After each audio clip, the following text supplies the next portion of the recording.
Habagat, magpadala ka ng pinakamagagaling at pinakamalalakas na hukbong Ravenna upang tugisin sila. Nakakaasap mo kayo, mahal na Ravenna. Isa sa direksyon na gagaling! Agilus, Alwina! Tara!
Ayon dito sa mapang iginuhit ni Aviona para sa akin, maglalakad daw ako pasilangan dito sa gubat para makita ko ang bundok bakit ng Avila.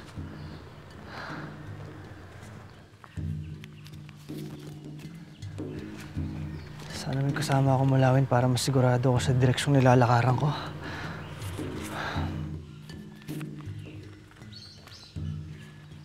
Saan kaya si Paloma?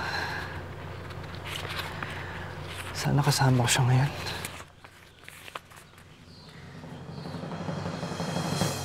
Paloma. Paloma? Tama. May tama siya. Paloma. Ang ugat-pak mo. May liligtas ka nito. Paloma, hawakan mo ang kwintas namin. Bakit nangingiba ang kulay niya? Ang ibig sabihin, ito ang lason nilagay ni Ravenna. Ama. Ama, ayoko umalis sa mundong to. Eh, hindi niyo ako napapatawad.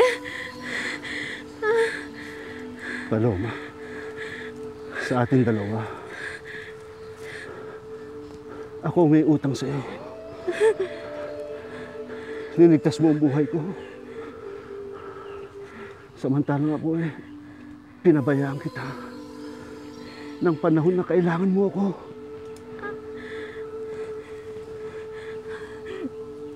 Ma, kahit kailan, hindi lubusan wala sa paniniwala ko na mahal mo ako. Mahal na mahal ko kayo, Ama. Paloma. Paloma, lumabang ka, anak. Ama, hindi ko na kaya. Hindi ko na kaya. Paloma.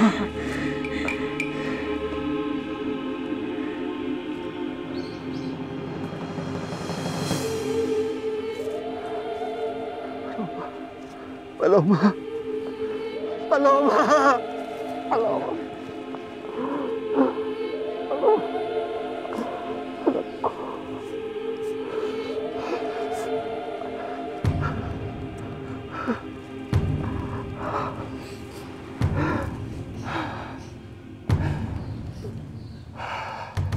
Sagutin mo ako, Balas. Bakit tumawid ng desyertong sinasabi mo si Alwina? Kailangan niyang bumalik sa pugad ng mga mulawin, ang kaharian ng Avila. Sa gubat? Sa kabilang dulo ng desyerto? Kailangan masabi ko to kay Vultra. Hindi ko maintindihan, Rasmus. Hahayaan na lang natin si Habagat sa pagtugis kay Alwina? Narinig mo ang utos ni Ravenna Vultra. Pero napakalaking bahid to sa kahiyan ko, Rasmus. Ako ito nanguna sa pagtugis sa sugo. Ngayon aagawan ako ni Habagat na pagkakataon na tapusin ang sinimulan ko? Wala tayong magagawa, mahal kong Reyna. Hanggat hindi tayo nakakukuha ng impormasyon para maungasan natin si Habagat. hindi natin siya maunahan. Matibay ang hukbong na nakapaligid kay Alwina. Kung gusto nating tirahin si Alwina, kailangan makahanap tayo ng butas. Kailangan makahanap tayo ng kahinaan sa mga nakapaligid sa kanya. Aling Rosing, nakikita niyo ba si Lino?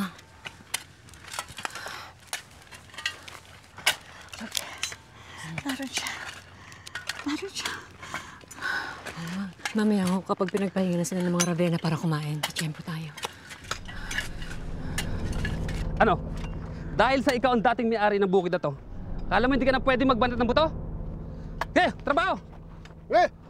Ano? Bisa na! Hindi nga sa'yo. Ayusin yung trabaho dyan!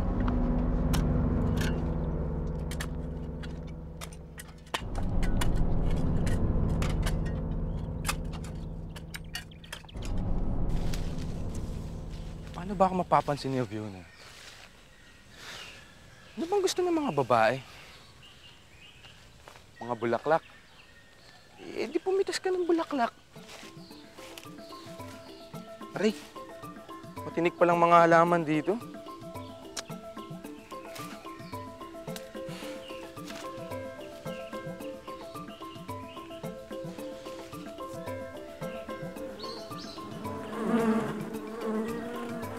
Bubuyog. Ano ba ito? Kalbaryo ba? Pati pamimitas ng bulaklak? Paloma, anak. Bakit mo ko iniwan? Kababalik mo pa lamang iiwan mo na ako kaagad. Akila. Huwag mo siyang hawakan! Walang hahawak sa aking anak!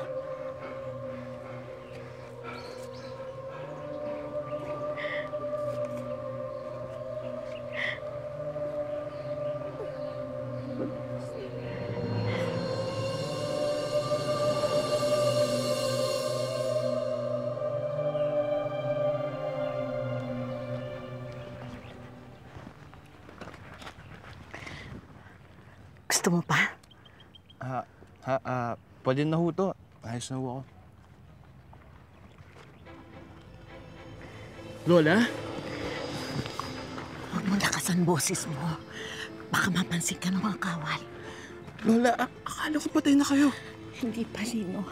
Magkasama na tayo ngayon.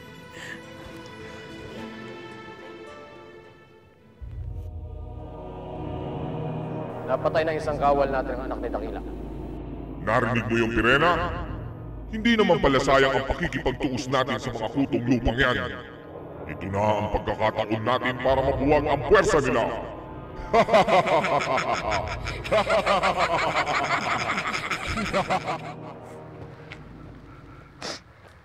Dakila,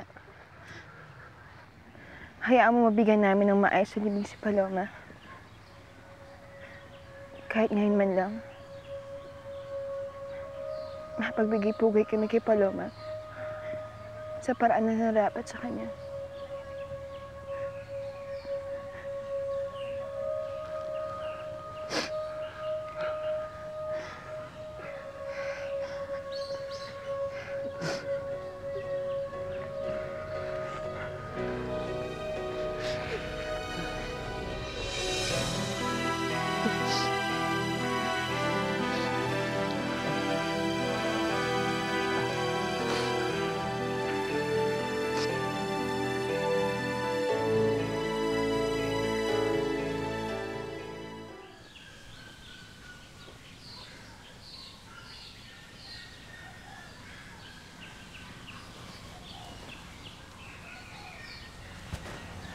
Alwina? Masama ang pakiramdam mo? Gusto mo sinalawis-wis na lang gumawa niyan?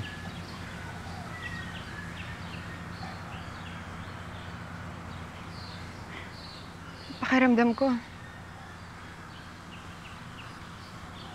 Kasalanan kong lahat ng to eh. Nagkahiwalay sila Dakila at Paloma nang dahil sa misyon nakapatong sa balikat ko eh. Tapos ngayon nagkasama na sila saka... Tama, Alwina. Tahan na. Alam namin lahat ng mga panganib ang ginagawa namin. Hindi laban sa loob namin na nandito kami. Kasama mo.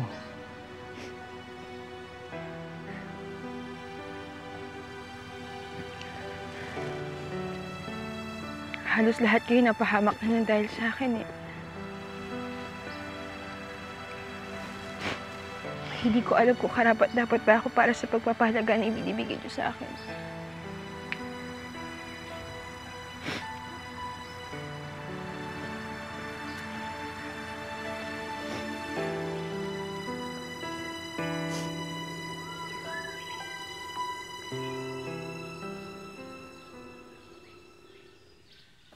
Mami, Daddy, may ibabalita ako importante sa inyo tungkol ho kay Alwina. Ano yun, Savannah? Kanina ho kasi, habang nagpapahinga ako, bigla ho ako nagkaroon ng pangitain. Tapos yung diwa ko ho, lumipad na parang ibon. Tapos nakita ko si Alwina. Tumawid daw ako sa isang disyerto. Tapos, bigla ako napunta sa isang gubat. At nakita ko si Alwina kasama isang hukbo ng mulawin. Tsaka sabi rin ho ng diwa ko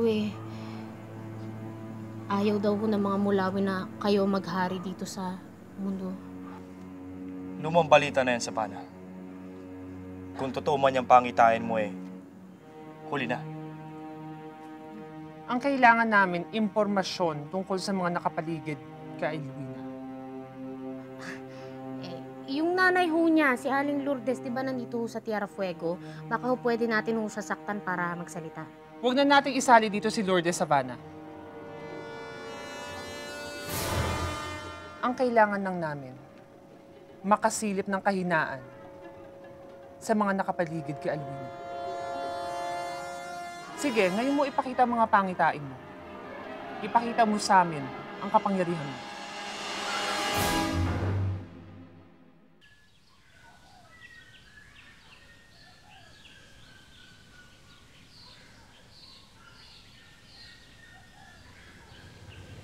Dakila, ibabalot na po namin si Paloma. Salamat. Gusto ko sana mapag-isa kasama ang anak ko.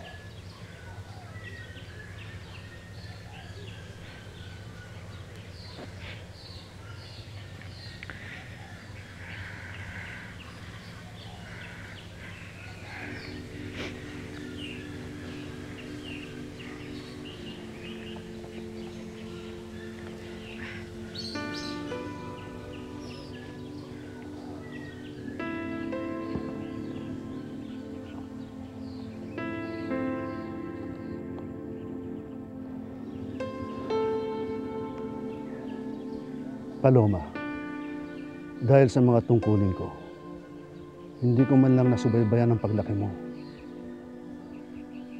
Halos wala ako nung kabataan mo. Halos hindi ako naging bahagi ng buhay mo. Pero kahit na hindi ko na ipadama sa'yo, minahal kita, Paloma. At ngayon, kasama mong namatay ang puso ko.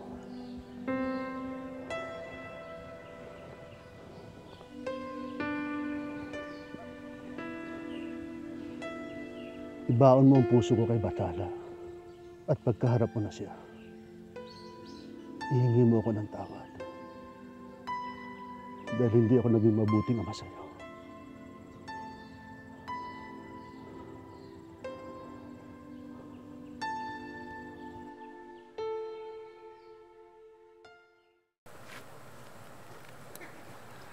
Kulak sa lasa. Kailangan natin ng rekado. Ang bango naman ng niluluto niyo. Thank you, Terong. Si Aviona ang nangaso. At siya din ang gumawa ng siga. Pero ako nagsabi kung anong ulam natin ngayon. Ganun ba? Mag-iingat ka, Fiona. Kung ganyan ka ng ganyan, di magaling kang magluto. Baka may mahumaling na sa'yo. Magaling bang magluto? Kulang nga sa rekado eh. Nga pala, Fiona. Para sa'yo. Terong! kailangan ko. Salamat, ah. Ho? Hindi ko kasi nakokontrol kung kailan lalabas ulit yung pangitain. Ikaw ang may taglay ng kapangyarihan. Pero hindi mo ito nakokontrol? Hindi ko yata mapaniwalaan yung Savannah. Mami, nahihilo po ako. Sa tingin ko, kailangan ko na magpahinga. Diba nung huling beses na nagkaroon ka ng pangitain ng hina ka rin? Mabuti pa magpahatid ka sa isa sa mga kwarto dito sa mansyon. At doon ka magpahinga. At nang mabilis kang makakapag-ulat sa amin ng ama mo sa mga pangitain.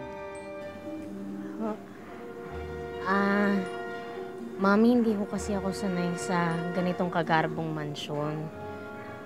Sanay ho ako dun sa baryo kasi laking baryo ko. Baka hindi ako makapagpahinga dito maigi. Sigurado ka ba, Savannah? Oo, alis na ako. Pero Vena, hatid mo na ako sa amin.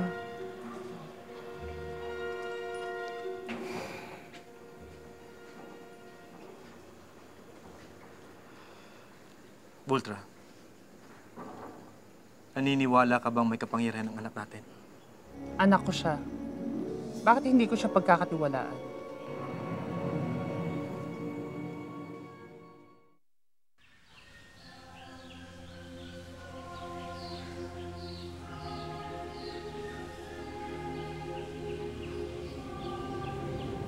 Kahit nung bata ka, tinahak mo ang sarili mong landas, Paloma. Bagaman lagi tayo nagtatalo sa landas na pinili mo, hindi ako nawalan ng respeto sa taglay mong tapang.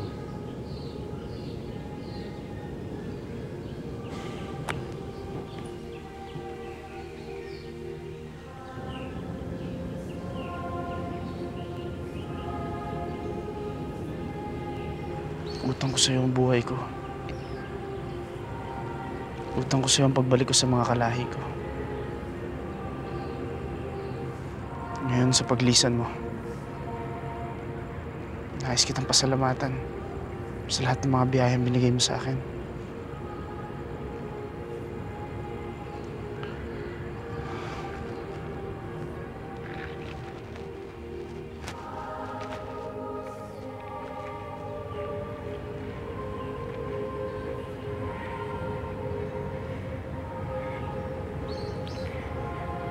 Kahit na sinong makakita sa'yo, Paloma,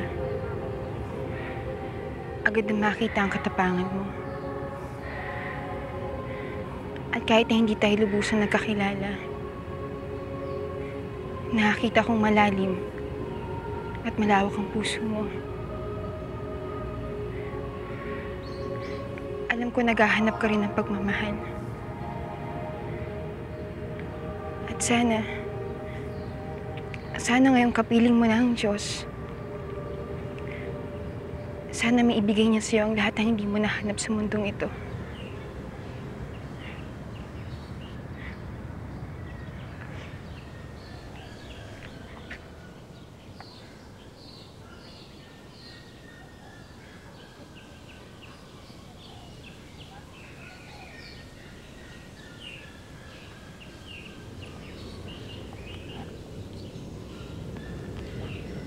Dakila, wala ka na bang sasabihin? Wala na akong masasabi sa anak ko. Nagpaalam na ako sa kanya.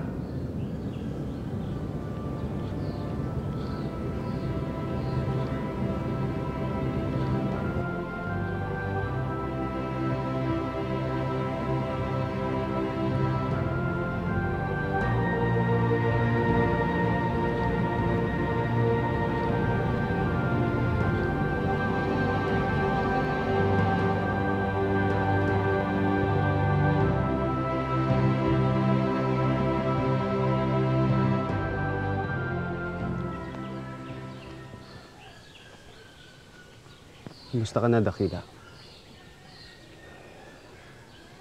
Gusto mong pag-usapan ang nangyari tungkol kay Paloma?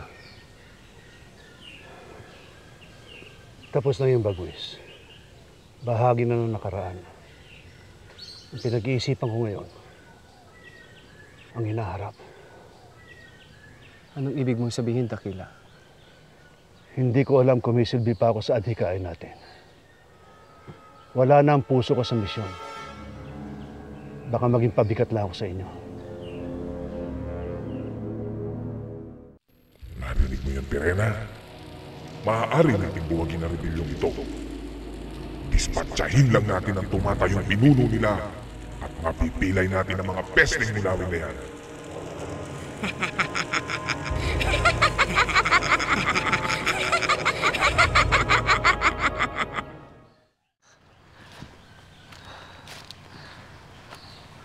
Hindi yata nakakatulong tong mapang to. Mas lalo ko naguguluhan eh.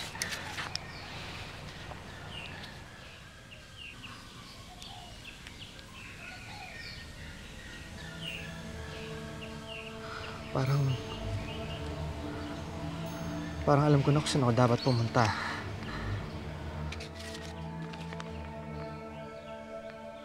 Iba nga lang yung sinasabi ng mapang to.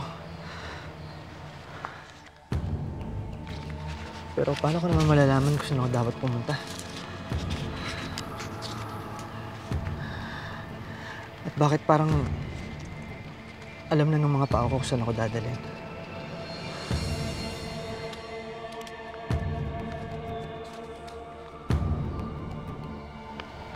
Baka dapat masundan ko ang sinasabi ng puso ko.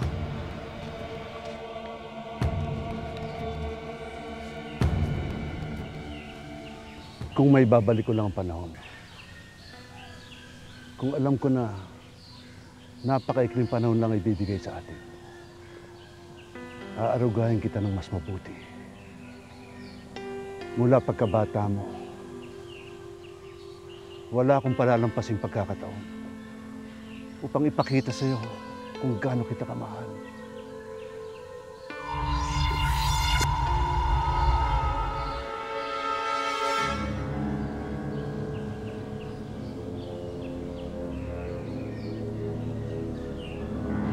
Paloma.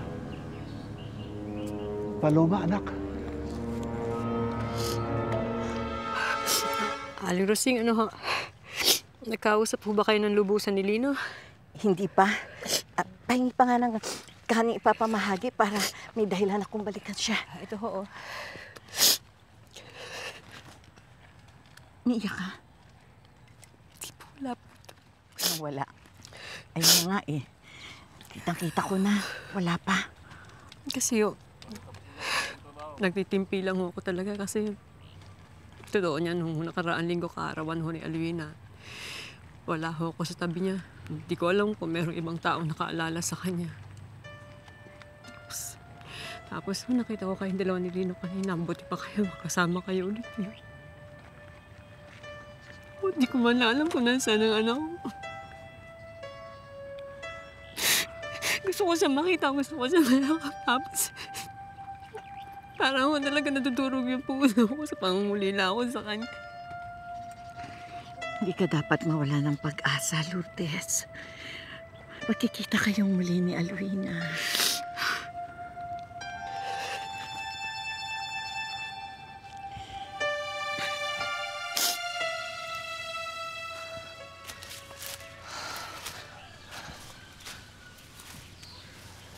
Oh. Parang kilala ko na itong nilalakaran ko.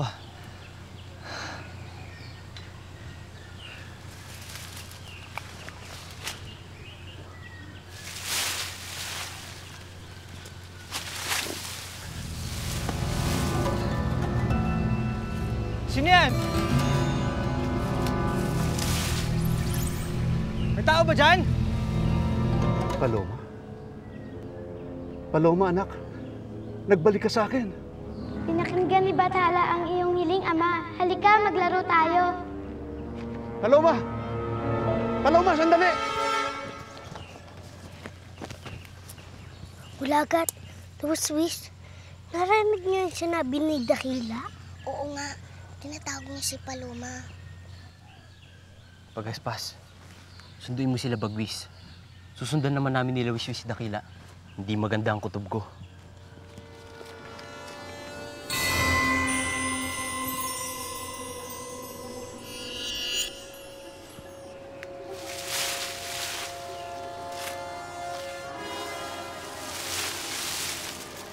Sino yan?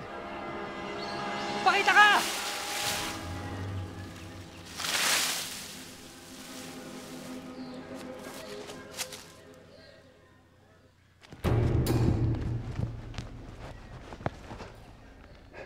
Paloma, anak. Bakit mo ko dinala dito? Dito tayo maglaro, Ama. Anong lalaruin natin? Hindi niyo ba naiisip kung ano ang pakiramdam ng tumalon at hindi binubuka ang pakpak? Huwag na kayong matakot, Ama. Sumunod na lang kayo sa akin.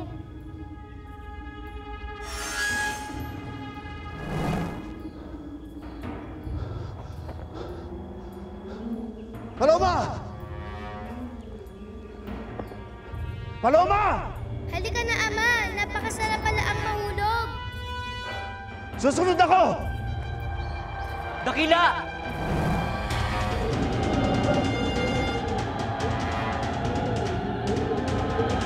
Landas mo ang pakpak mo!